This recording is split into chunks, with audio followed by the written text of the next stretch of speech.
Hello guys!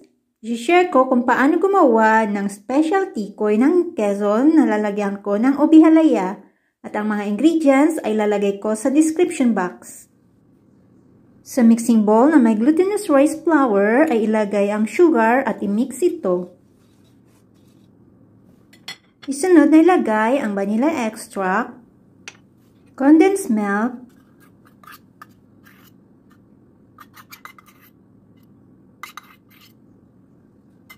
ibuhos ang evaporated milk at ibuhos din ang melted and salted butter. I-mix ito hanggang mawala ang mga buo-buong harina. After mixing ay salain ang mixture, optional lamang po ito. Ginawa ko pa ito para make sure na walang buo-buong harina.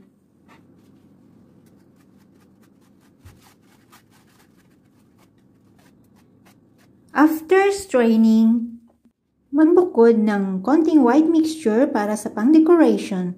Optional lamang po ito at ilagay sa piping bag or ziplock bag.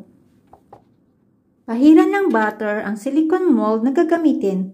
Pwede din gumamit ng oil.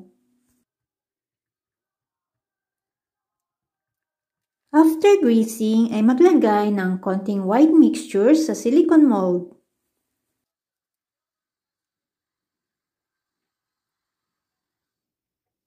Itap ito bago ilagay sa steamer. Make sure na kulong-kulang tubig bago ilagay sa steamer at i-steam ito ng 5 minutes o hanggang ang toothpick inserted comes out clean.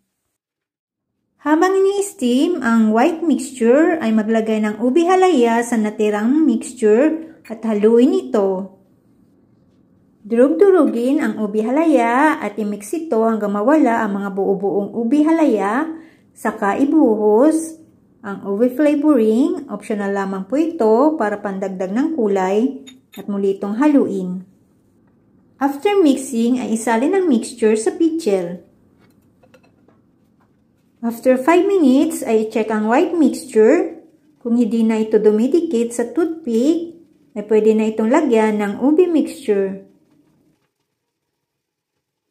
Pag nalagyan na lahat ng mixture, ang silicone mold ay muli itong takpan. At i-steam ito ng 35 minutes or more.